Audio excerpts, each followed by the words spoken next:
Madame et messieurs, bonsoir chez vous et bienvenue dans Bibliothèque francophone, votre magazine qui vous procure du savoir, de la connaissance et de l'intelligence. Dans ce nouveau numéro, je préfère qu'on le débute avec ce passage tiré dans le livre de Daniel, chapitre 2, verset 45, qui dit, je cite, « C'est ce qui indique que la pierre que tu as vue se détacher sans le secours d'aucune main de la montagne qui a brisé le fer, l'étain, les reins, l'or ainsi que l'argile.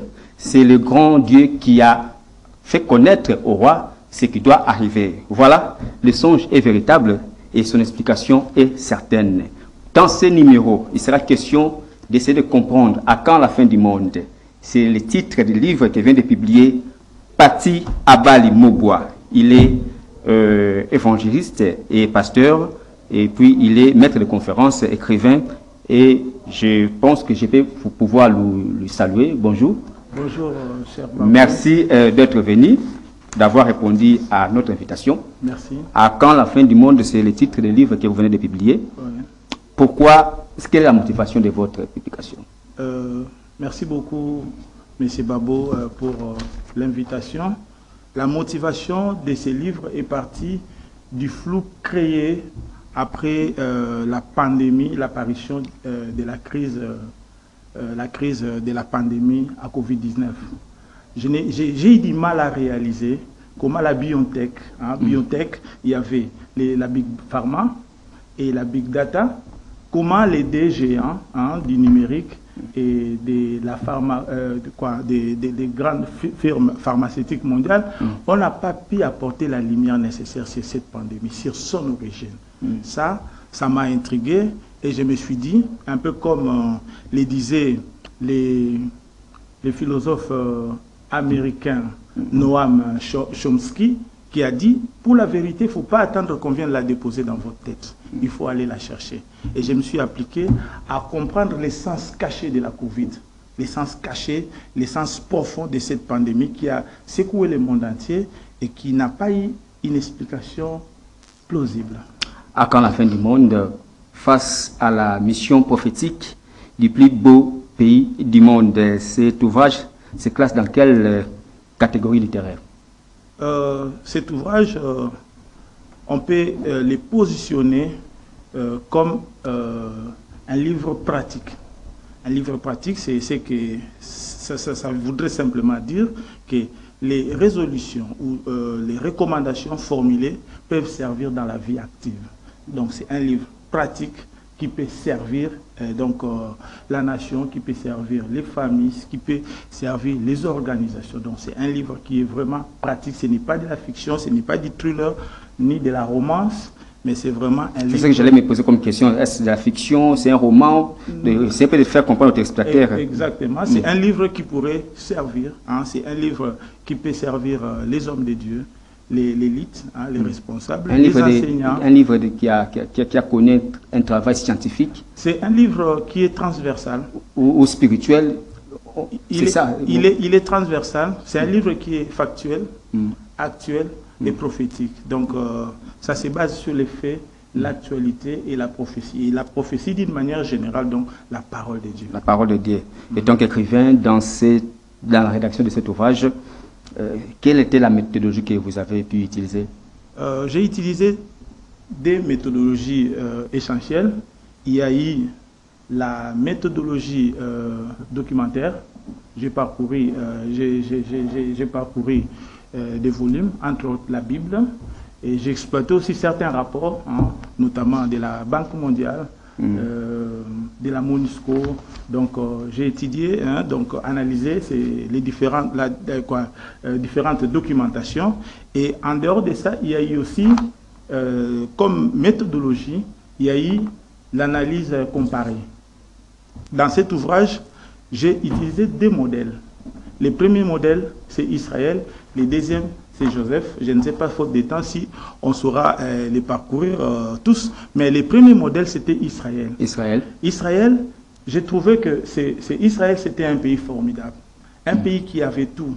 Ils avaient Dieu, ils avaient l'élection comme peuple élu par Dieu, ils avaient les patriarches, ils avaient les prophètes, ils avaient l'alliance, ils avaient les cultes, ils avaient tout. pour être un peuple erré, béni. Mais c'est ce peuple-là qui va se retrouver où?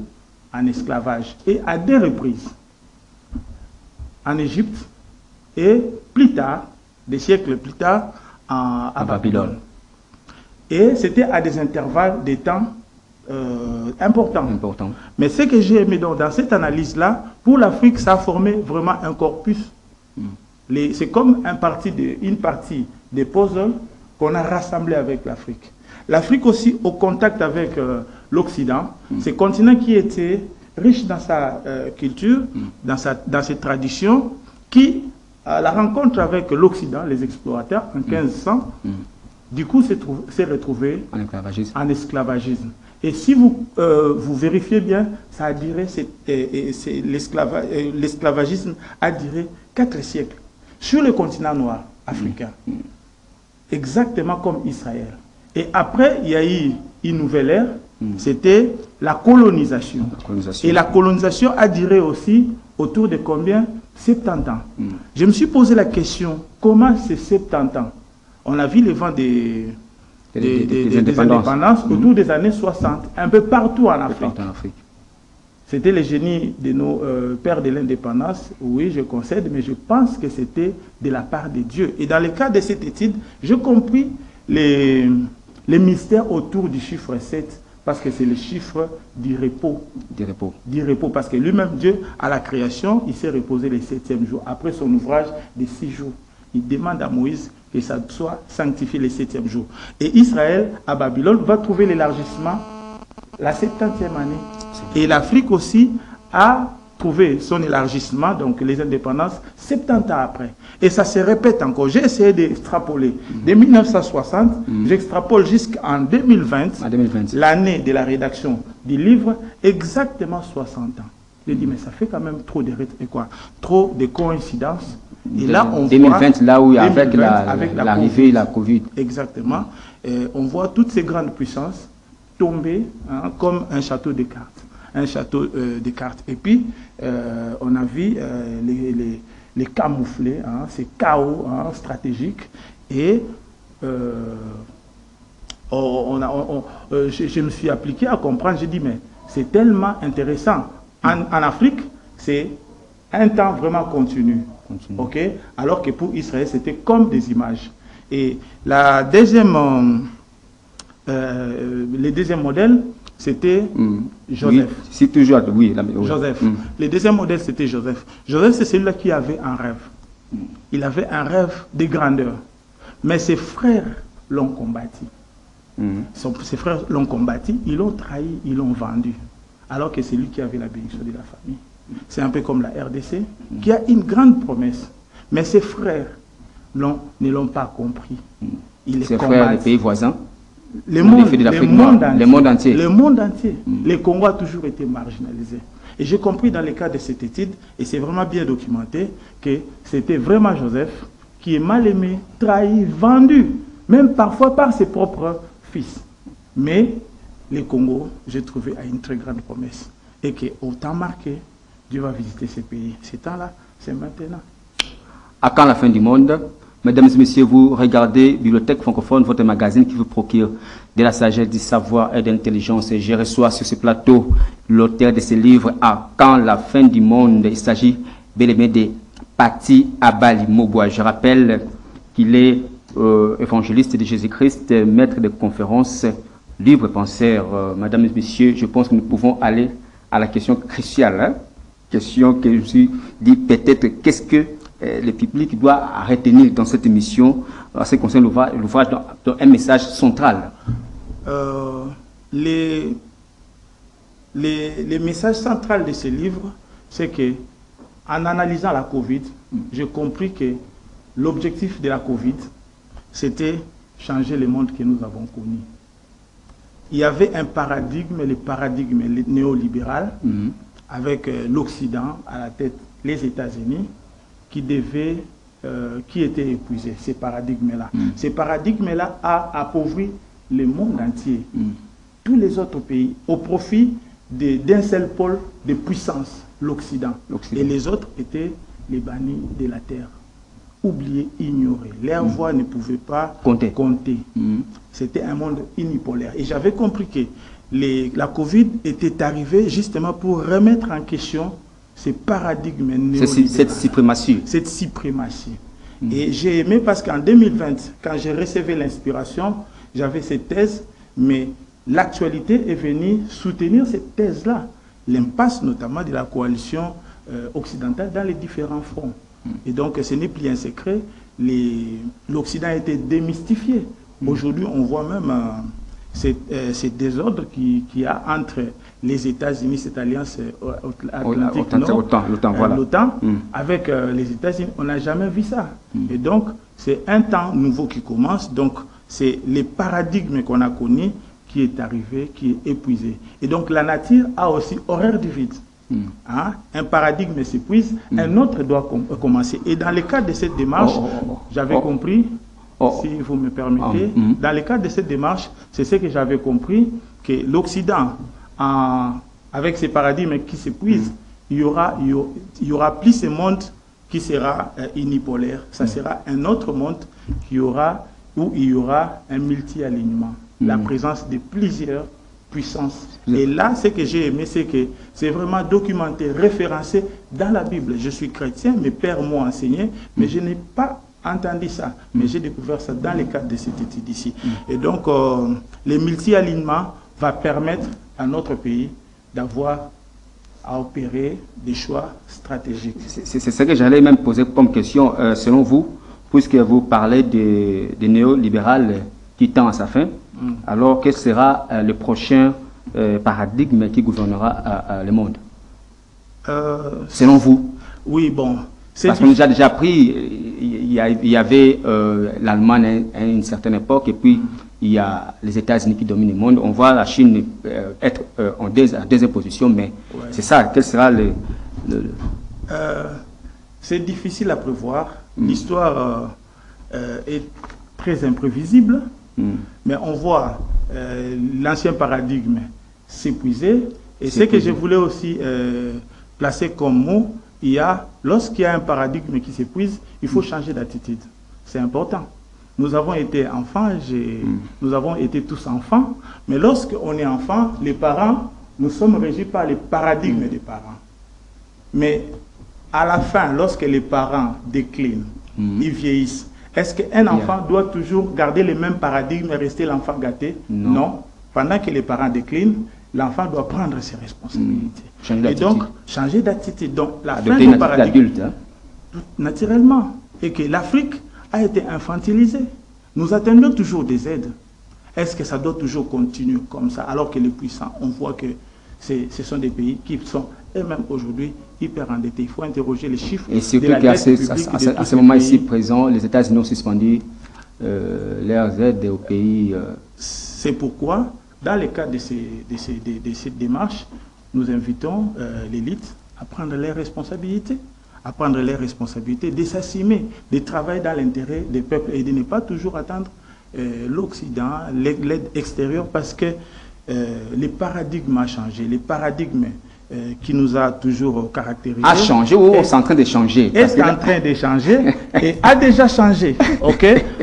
Il faudrait préciser. Oui, est en train de changer parce que jusqu'à la preuve du contraire, on n'a pas un nouveau paradigme. Je vais rebondir sur votre question. Quel est le paradigme qui va présider? Voilà, c'est ça la préoccupation des téléspectateurs. Oui. Ça, on ne sait pas anticiper, mais cependant, on a des tendances. Ok? On voit au niveau de l'Asie. Au niveau de l'Asie, on voit la Chine principalement, tous ces pays de l'Asie Pacifique, l'Inde, il y a la montée de la technologie. Donc on tend vers un paradigme techno-humaniste où l'intelligence artificielle va prendre une place importante. Il y aura des maestros, donc des maîtres qui vont avoir l'emprise sur cette intelligence artificielle. Mais l'homme, qu'est-ce qu'il devient? Donc c'est ça, mais là c'est du côté de l'Asie, mais aussi de l'autre côté de l'Atlantique, du côté des États-Unis et l'Occident, qui reste un peu dubitatif. Pour eux, ils pensent que le monde de demain devra être plus écolo, sociales, donc réduire les écarts sociaux, les injustices sociales, et puis un peu plus de respect par rapport à l'environnement. Donc, ce sont les deux écoles qui se disputent, mais on ne sait pas. Peut-être que ça sera brassé, on ne sait pas trop, mais ce qui est vrai, c'est que l'ancien paradigme néolibéral avec les États-Unis est déjà épuisé et que nous qui étions victimes, les peuples d'Afrique, victimes de ces paradigmes-là, nous devons changer d'attitude.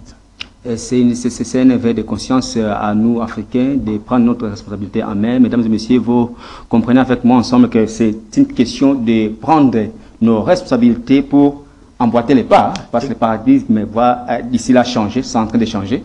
D'après les messages de ce livre, à quand la fin du monde? Pati Abali, maître de conférence, en vous lisant sur la page 25, paragraphe 3, 4, ainsi que la page 26, paragraphe 1er, c'est comme si vous indexez l'absence ou la faible implication des hommes d'église. Indexer, pour moi, ça pourra être perçu comme un gros mot. Donc, selon vous, quel devait être les rôles à jouer dans la mission? La RDC, ce n'est pas n'importe quel pays. C'est un pays qui est hautement prophétique. Et que dans ces conditions-là, les hommes de Dieu ont un rôle important à jouer. Pour moi, je n'aimerais pas faire trop de commentaires sur les hommes de Dieu. Ils font déjà leur travail. C'est un travail remarquable, surtout en ces moments cruciaux de l'histoire de notre pays. Mais je pense qu'ils devaient servir des lumières et servir des clignotants. Donc, dire au peuple la ligne à suivre, la direction à suivre. Et c'est important. Est-ce que leur façon de se comporter vient encore tirer les pays encore plus en bas que de les propulser?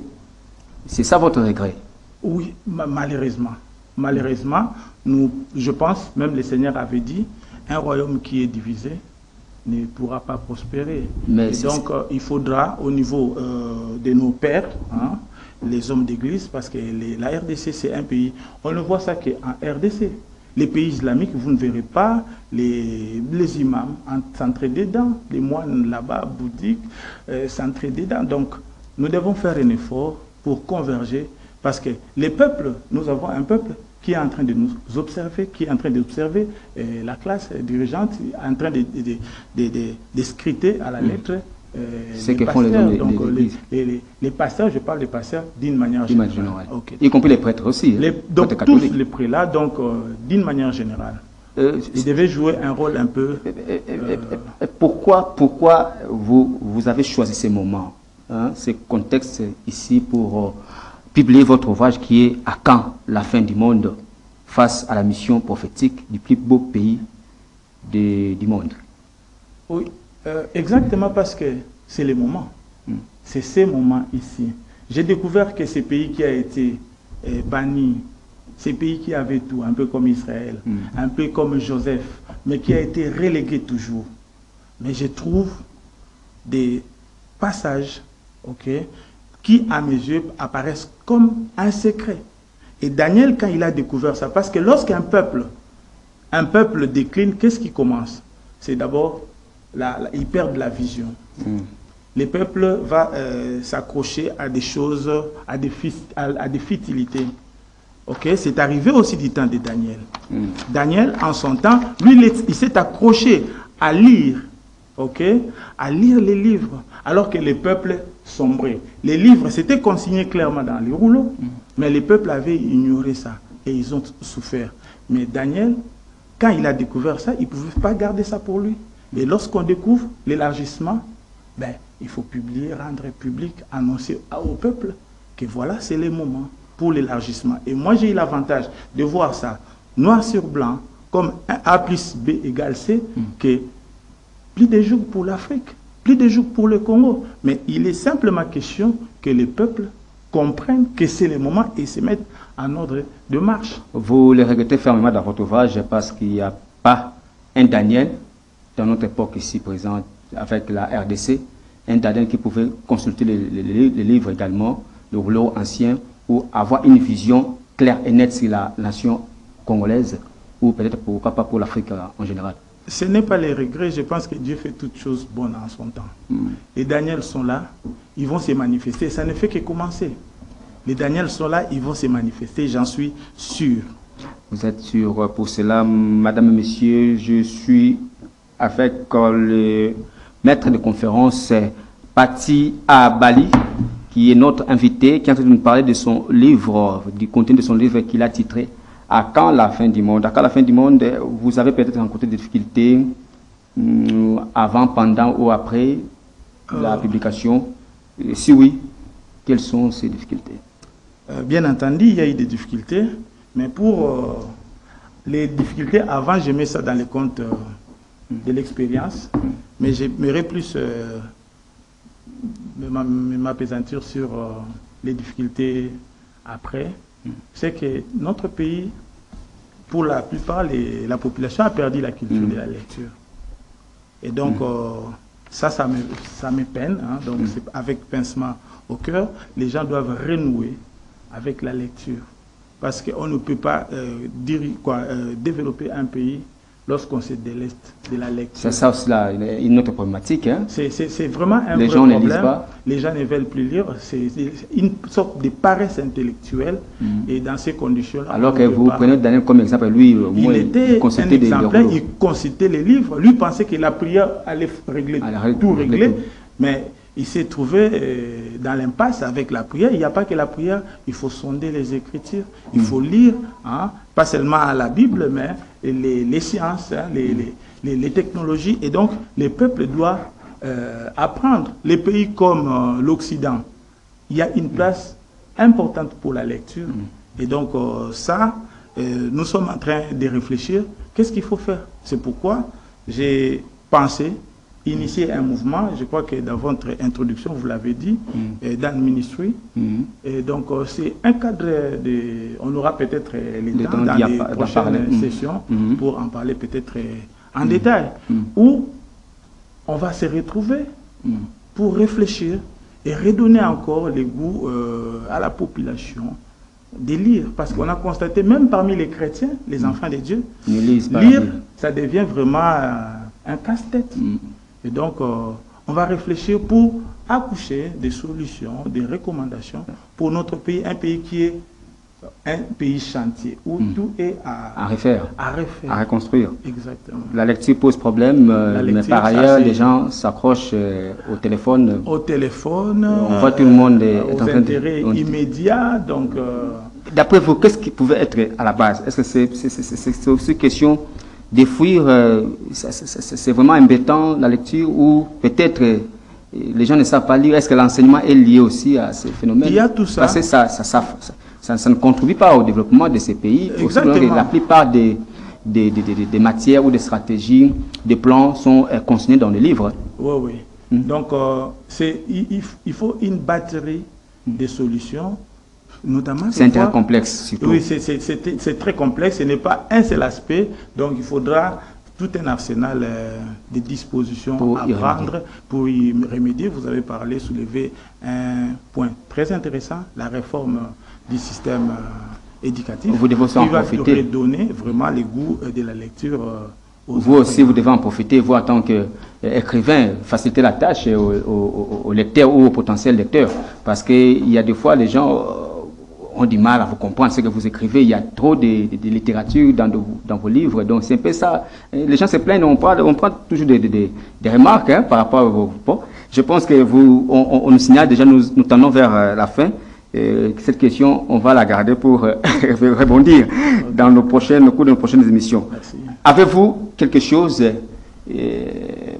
avant de clôturer, parce qu'on va clôturer avec ces mots de la fin de votre point de vente, bien sûr, pour signaler là où on peut trouver les livres. Est-ce qu'il y a une chose qu'on devrait parler et qu'on n'a pas pu aborder au cours de cette émission? Je crois que l'essentiel a été dit. Bon, les temps,